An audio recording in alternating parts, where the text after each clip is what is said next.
Welcome back to Mystery Minds, the channel where we dive into the darkest corners of true crime, uncovering stories that shock, intrigue, and leave us questioning the world around us. In today's case, we delve into a sinister tale of power, manipulation, and corruption at the highest levels. This is the story of the Mafia's influence on modern politics, puppets in power. How deep do the roots of organized crime go? Can they extend all the way to the top, controlling those meant to serve the public? Join us as we uncover a twisted web of lies, betrayal, and greed that changed the course of a nation. What if the leaders we trust aren't truly in charge? Behind the closed doors of power lies a hidden force, a shadowy syndicate pulling the strings. In this gripping tale, we reveal how the Mafia infiltrated politics and placed their pawns in positions of ultimate control. Alan Russo's rise to power was nothing short of remarkable, a textbook tale of ambition and grit. Born into a working-class family, he projected the image of a self-made man, someone who clawed his way out of poverty to become a celebrated leader. His campaign slogans championed transparency, justice, and change promises that resonated with a public tired of political scandals and corruption. Yet, beneath the surface of his inspiring ascent lurked a secret that few could have imagined. Russo's political career began modestly as a city council member, but his rapid climb through the ranks raised eyebrows among seasoned political analysts. He seemed to have an uncanny ability to outmaneuver his opponents and secure key endorsements, even from figures with little reason to back him. More troubling was the sheer scale of funding pouring into his campaign coffers. Investigative journalists discovered that much of this money came from obscure organizations with no public-facing operations, many of them traced to offshore accounts. At first, these revelations were dismissed as the desperate tactics of his rivals, but whispers about deeper connections began to spread. One name that repeatedly surfaced in quiet circles was Dominic Moretti, the head of the notorious Moretti crime family. Dominic, known for his strategic mind and ruthless ambition, had long harbored dreams of expanding his empire beyond illegal ventures. Politics, with its promise of legitimacy and influence, was the next frontier. Alan Russo, with his clean-cut image and public appeal, was the perfect candidate. Under the radar, Dominic's network began funneling resources to Russo's campaign, ensuring his victories were not just probable but inevitable. By the time Russo won the governorship, suspicions had begun to harden into something more substantial. His first year in office, which should have been marked by reform and bold policies, instead raised more questions. A series of decisions seemed to disproportionately benefit construction companies, unions, and businesses with direct links to the Moretti family. Multi-million-dollar contracts were awarded without competitive bidding, and law enforcement efforts targeting organized crime slowed to a crawl. Publicly, Russo maintained his reformer image, but behind closed doors, he was quietly dismantling the very mechanisms designed to hold people like Dominic Moretti accountable. Russo's alliances weren't limited to Dominic himself. A close examination of his inner circle revealed appointments that seemed to follow a troubling pattern. Individuals with ties to known mob associates suddenly found themselves in positions of influence, from key advisory roles to oversight committees. A particularly damning discovery came when reporters traced the career trajectory of Russo's campaign treasurer, who had previously worked for a financial firm implicated in laundering money for the Moretti family. The pieces were falling into place, but without concrete evidence, they remained speculative, dismissed by Russo's defenders as conspiracy theories. The true scale of Russo's connection to the Moretti family might never have come to light had it not been for a whistleblower within his campaign. This unnamed source provided investigators with a trove of documents detailing suspicious financial transactions, including large sums funneled from shell companies to Russo's campaign and personal accounts. The documents also hinted at frequent private meetings between Russo and Moretti, always held in locations designed to avoid prying eyes. As investigators dug deeper, they uncovered emails and calendar entries suggesting a level of coordination that went far beyond casual acquaintance. The revelations were explosive, but proving them in court was another matter entirely. Russo's legal team, bolstered by some of the most formidable attorneys in the country, worked tirelessly to discredit the evidence and intimidate witnesses. Meanwhile, Dominic Moretti, ever the strategist, insulated himself from direct liability, ensuring any potential fallout would stop at Russo's doorstep. For a time, it seemed the Moretti family's grip on Russo would remain an open secret, a shadow over his administration, but nothing more. Then, a break in the case came from an unexpected source. An enforcer in the Moretti family arrested on unrelated charges. His cooperation with authorities would set the stage for a scandal that would shake the nation. But for now, the truth lay buried, hidden behind layers of deception and fear, leaving the public to wonder, was their leader a victim of manipulation or a willing participant in a grand criminal conspiracy? Dominic the Fox Moretti was not a man who tolerated limitations. For decades, his crime family had dominated the underworld, controlling rackets in gambling, extortion, and narcotics. But Dominic was not content with remaining in the shadows. He saw an opportunity to wield power in a way that would grant him immunity from the law and cement his legacy as more than just a mob boss. Politics, with its labyrinth of influence and decision-making, was the perfect avenue for expansion. With the right people in the right positions, Dominic could transform his empire into something untouchable. Dominic's strategy was meticulous. He understood that brute force and fear could only take him so far. What he needed now was leverage. Through a network of intermediaries, he began identifying politicians, officials, and influential figures who could be bought, blackmailed, or coerced into serving his agenda. Campaigns that seemed underfunded or struggling suddenly found themselves flush with resources. Promising candidates, particularly those with vulnerabilities or ambitions that could be exploited, were groomed and financed. Alan Russo was one of his most valuable assets, but he wasn't the only one. Dominic's web extended far beyond a single governor.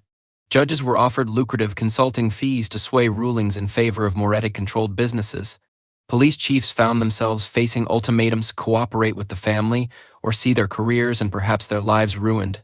Even senators and congressional candidates were swept into the fold, some unknowingly tied to Moretti's operations through carefully laundered campaign donations. Dominic's enforcer, Vincent Viper Bellini, was instrumental in executing this strategy. A former hitman with a reputation for efficiency, Bellini was as skilled at intimidation as he was at orchestrating financial deals. Under Dominic's orders, Bellini became the liaison between the family and their growing network of political operatives. He arranged secret meetings, delivered payments, and ensured that no one stepped out of line. Those who resisted or threatened to expose the operation found themselves quickly silenced, either through threats, public scandals, or in some cases, disappearances that were never solved. Despite the layers of secrecy, cracks began to form.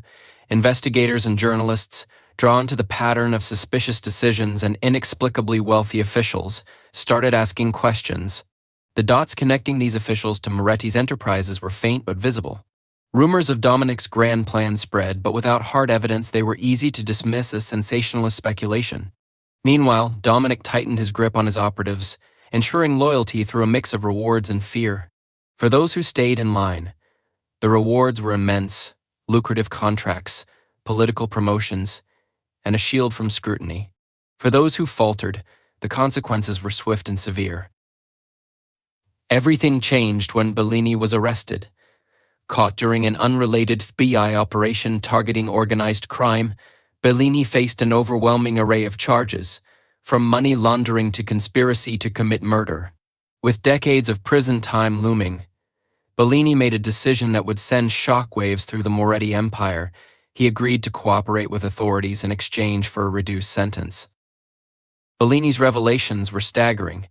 He detailed how Dominic had systematically infiltrated the political sphere, manipulating elections and ensuring loyalty from those in power. He named names, pointing investigators toward high-ranking officials who had been bought off or coerced into serving the family's interests. He provided documentation showing the flow of money from Moretti-controlled shell companies to campaign accounts, along with records of meetings where deals were struck. Most damning of all, he confirmed what many had suspected but could never prove. Governor Alan Russo was Dominic's most prized pawn, a willing participant in the syndicate's schemes. The authorities moved quickly, using Bellini's testimony to build cases against numerous individuals in Dominic's network. But the revelations created a new problem. The more they uncovered, the clearer it became that the Moretti family's influence extended further than anyone had imagined. With judges, police, and politicians implicated, even the investigations themselves faced obstacles. Evidence disappeared, witnesses recanted, and leaks from within law enforcement undermined key efforts. Dominic, ever the strategist, adjusted to the crisis with characteristic cunning. He distanced himself from the operatives closest to the scandal, framing them as rogue actors and ensuring that any fallout stopped short of reaching him directly.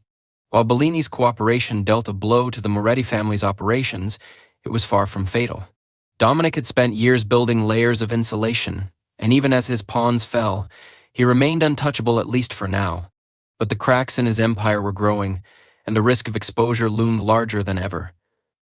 What no one could predict was how far Dominic was willing to go to protect himself, and how devastating the consequences of his desperation would be.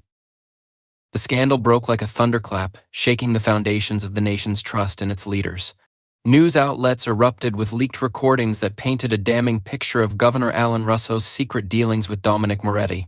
The tapes, smuggled out by a whistleblower, revealed private meetings between the two, where Russo accepted bribes and discussed how to block investigations targeting Moretti's operations.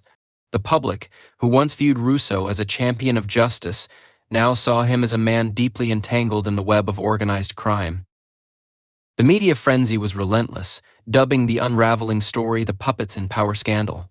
Headlines detailed how Russo had used his position not to serve the people but to shield the Moretti family. Investigative reports uncovered that under his watch, law enforcement budgets aimed at combating organized crime were slashed, anti-corruption task forces were quietly dismantled, and key contracts were awarded to Moretti-controlled companies. The evidence pointed to a chilling reality. Russo wasn't just a pawn, he had become a willing architect of corruption. As protests erupted across the country, with citizens demanding accountability, the pressure on Russo intensified. Journalists, fueled by the leaked recordings, dug deeper into his administration, uncovering a pattern of favoritism and manipulation. Whistleblowers began to emerge, each adding new layers to the scandal. One of the most damning revelations came from Claudia Reynolds, a former campaign advisor who had worked closely with Russo during his meteoric rise. She stepped forward with a cache of documents that exposed how the Moretti family had funneled millions into Russo's campaign through an intricate network of shell companies. She also revealed a startling fact: Russo had personally approved these arrangements, fully aware of the strings attached. The fallout from Reynolds' revelations was immediate. Political allies began to distance themselves from Russo, and several of his closest advisors resigned amid mounting public scrutiny. Yet, behind the scenes, powerful forces were working to suppress the scandal. Journalists reporting on the story were threatened, and a prominent whistleblower mysteriously disappeared, heightening fears that the Moretti family's reach extended far beyond what anyone had anticipated. Even law enforcement faced internal sabotage, with evidence going missing and critical witnesses suddenly refusing to cooperate. Amid this chaos, the recordings and documents weren't the only damning pieces of evidence. A parallel investigation revealed that Russo had been instrumental in granting a series of multi-million-dollar construction contracts to firms controlled by the Moretti family. These firms had long been suspected of laundering money for the mob, but under Russo's administration, their activities had gone unchecked. Russo had also played a key role in stalling efforts to modernize the state's crime-fighting technology, ensuring that investigations into Moretti's empire moved at a snail's pace. The revelation of these schemes led to widespread outrage. Protesters flooded the streets, calling for Russo's resignation. Lawmakers launched an impeachment inquiry, while federal authorities worked to build a case that would bring him to justice. But even as the walls closed in, Russo refused to step down, insisting that he was the victim of a politically motivated smear campaign. His defiance only deepened public anger and suspicion as more and more evidence piled up against him. Behind the scenes, the Moretti family fought to contain the damage. Dominic Moretti, ever the tactician, mobilized his network of loyal operatives to discredit witnesses and spread misinformation about the investigation. Through back channels, his allies worked to bribe or intimidate key figures in law enforcement, ensuring that any legal action against him would face significant obstacles. At the same time, Moretti began severing ties with Russo, framing him as a rogue actor who had betrayed the family's trust. This move, while calculated, raised questions about whether Russo might retaliate by exposing even deeper connections. The investigation reached a turning point when an anonymous source leaked more documents to the media, this time implicating not only Russo but several other high-ranking officials. Among those named were judges, police chiefs, and even a senator, all of whom had received favors from the Moretti family. The scope of the corruption was staggering, revealing a system that had been carefully built over decades to protect and expand the Moretti empire. As the scandal continued to unravel, the public's faith in their institutions crumbled. The question on everyone's mind was no longer just about Alan Russo's guilt, but about the extent of the Mafia's influence. How many more leaders were under their control? And if even the governor of a state could be compromised, what did that mean for the rest of the government? The investigation had uncovered a vast conspiracy, but it was clear that the story was far from over. With every new revelation, the stakes grew higher, and the possibility of a deeper, more dangerous truth loomed over the nation. As the investigation into the Moretti family's influence over Governor Alan Russo's administration intensified, it became clear that the corruption ran deeper than anyone had initially imagined. While the media, law enforcement, and the public fixated on Russo's actions, a shocking betrayal was unfolding behind the scenes. The sudden revelation of his wife, Emily Russo, being involved in the unfolding scandal added a new and unexpected layer of complexity to the case. Emily Russo had long been seen as the supportive wife, the woman who stood beside her husband during his meteoric rise to power.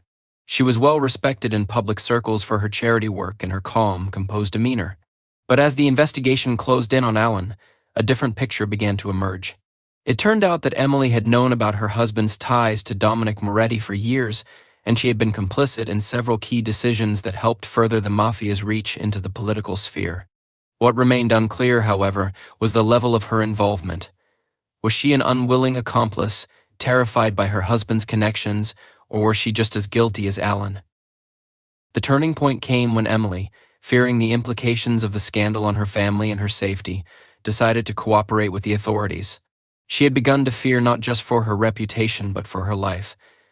The Moretti family had a long history of dealing with those who betrayed them, and she knew that her husband's downfall could lead to a far more dangerous scenario. With her decision to turn over a set of tapes, Emily hoped to strike a deal with the authorities and protect her children from the chaos surrounding them. The recordings she provided were nothing short of explosive. The tapes revealed intimate, closed-door conversations between Alan Russo and Moretti, where Russo not only discussed the Mafia's criminal activities, but also agreed to actively block any investigations into Moretti's empire. In one chilling exchange, Russo was heard outlining plans to use his influence to quash any law enforcement attempts to investigate money laundering schemes and drug trafficking operations tied to Moretti-controlled businesses. The tapes also highlighted how Russo had used his political power to protect mobsters involved in violent crimes, ensuring their criminal activities continued unabated. The evidence was so damning that it could not be dismissed or explained away as a political rivalry. Claudia Reynolds, the campaign advisor who had already exposed the financial dealings between Russo and the Moretti family, was another key figure in the ongoing investigation. Emily's tapes directly corroborated many of the claims Claudia had made. Together, they painted a picture of a well-oiled machine of corruption, with Alan Russo at the helm, using his position as governor to further the interests of a powerful crime syndicate. As new documents and testimonies poured in, the full extent of the corruption seemed almost impossible to comprehend. It wasn't just about campaign donations or political favors, it was about the Mafia's complete infiltration of the political system, with politicians and law enforcement officials acting as mere puppets. But as the case seemed to be drawing closer to its conclusion, something unexpected happened. Alan Russo, once an unwavering political figure, began to crack under the pressure. His public speeches grew erratic, and he seemed to lose control of the narrative he had carefully crafted for years. His once strong support base began to disintegrate as more and more information about his dealings with Moretti emerged. Yet, in a surprising turn of events, just as authorities were preparing to arrest him and bring him to trial, Russo was found dead in his prison cell. The authorities ruled the death a suicide, but the circumstances surrounding it were suspicious, to say the least. Russo had been placed under suicide watch, yet there were no signs of the kind of distress one would expect from someone on the verge of taking their own life. No one could deny the growing suspicion that someone had orchestrated his death. Whispers of a cover-up began to circulate. Was Russo's death truly a suicide, or had he been silenced by the very people he had once worked with to cover up their crimes? The Moretti family, despite their losses, still had influence in high places, and the possibility that they had orchestrated his death to prevent further revelations was a theory that gained traction. The timing of his death, just before he was set to testify, raised even more questions. With Russo's death, the case seemed to hit a dead end, but the investigation continued. Moretti's network remained intact, but with one key figure gone, the true nature of their operation seemed more elusive than ever. Yet, as new revelations began to surface about the Mafia's long-standing grip on various sectors of government, the nation was left with an unsettling question. Was Russo just another casualty of a system so deeply corrupted that even death could not silence its darkest secrets? The investigation into the Moretti family and their political network seemed to be at an impasse, but the pieces of the puzzle were slowly coming together. It was becoming clearer that the Mafia's grip on power didn't end with Russo's death. There were still more players in the game, and with every twist in the investigation, it became increasingly apparent that the full scope of their influence had yet to be revealed. As the dust settled in the aftermath of Alan Russo's death, the Moretti family seemed to have weathered the storm. Despite the revelations, the public was left with a lingering sense of unease, the investigation into Russo's death still unresolved, and the Mafia's influence over the political system still a looming threat. But the demise of their most significant pawn in the political arena was not the end of the story. It was only the beginning of a much larger, far more dangerous game. With Russo gone, Dominic Moretti knew it was time to recalibrate his strategies, but there was one looming question: who would replace Russo as the next puppet in the political theater? The answer came swiftly. Emily Russo, widow of the fallen governor, became an unexpected ally to the Moretti family. While the public mourned the loss of a man they had once trusted, Emily saw an opportunity for herself. The tapes she had provided to the authorities and the evidence implicating her in the scandal had left her with few options. She had been complicit in the operation, but now she had an even more pressing concern: securing her children's future and ensuring her own safety. The Mafia, ever opportunistic, understood her vulnerabilities. Dominic, always a step ahead, extended a hand of support to Emily, knowing full well that her cooperation would be essential to maintaining control over the political landscape. In private meetings, Emily began to quietly work with Dominic and his associates. She took on a role behind the scenes, providing strategic advice and access to Russo's former allies. The family's hold on local politics had been shaken but not broken, and Emily's insider knowledge proved invaluable. With her involvement, the Moretti family began to reposition themselves within the political world, ensuring that their interests continued to be served. Meanwhile, the investigation into the Moretti family's reach had slowed to a crawl. Law enforcement had grown disheartened, with key players within the investigation being quietly removed or reassigned. The files on the case began to gather dust, overshadowed by new scandals and distractions that kept the media from digging deeper into the Mafia's influence. Still, whispers persisted. Claudia Reynolds, the former campaign advisor who had blown the whistle on Russo's financial dealings, became an increasingly important figure. Her courage had exposed much, but it also made her a target. She knew the Mafia wouldn't stop until they silenced her for good. Fearing for her life, she went into hiding, but not before she sent one final batch of documents to the authorities. These records contained crucial evidence of the Mafia's ongoing influence in the judicial system, with high-ranking judges and officials still in their pocket. With Claudia's last batch of evidence circulating in the right hands, the Mafia's grip on the government became even clearer. But while the evidence mounted, it also became clear that the Moretti family's influence extended far beyond just the governor's office. Judges, law enforcement officials, and even members of the federal government were implicated, some acting as passive enablers, others as active participants in maintaining the Mafia's interests. The web of corruption was so vast that exposing it seemed like an impossible task. Despite all of this, a new figure emerged in the battle for power. Thomas Calderone, a former associate of the Moretti family and a rising star in the political world, saw an opportunity to take control. His rise to power was swift, marked by a sudden influx of campaign donations and strategic endorsements from former allies of the Moretti family.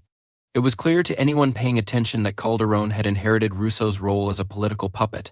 But unlike Russo, who had been duped into believing he could outwit the Mafia, Calderone was no fool. He understood the game he was playing and had no illusions about his position. His loyalty was not to the Moretti, it was to his own ambitions. For Dominic Moretti, the rise of Calderone was both a threat and an opportunity. He had seen potential in Calderone, but now he faced the possibility that his newest ally might seek to break free from his influence. The Moretti family's hold on power was slipping, and the thought of someone like Calderone rising to power without their backing was a dangerous possibility. Dominic was determined to remain in control, no matter the cost. If that meant removing Calderone from the equation, then so be it. The stage was set for a showdown. The Moretti family had weathered the storm, but the winds of change were beginning to blow.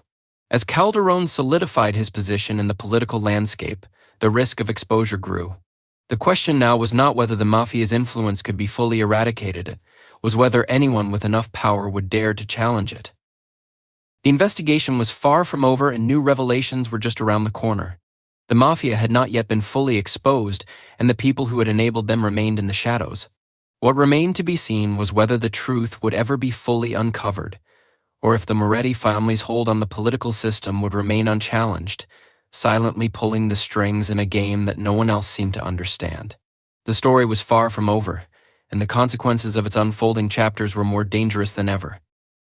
Thank you for watching Mystery Minds, the channel where we uncover the darkest and most twisted tales of true crime. If you enjoyed this story, make sure to like, subscribe, and hit the notification bell so you never miss an episode. What do you think? Did we uncover the full truth, or is the real story still hidden in the shadows? Let us know your thoughts in the comments. Until next time, stay curious and stay safe.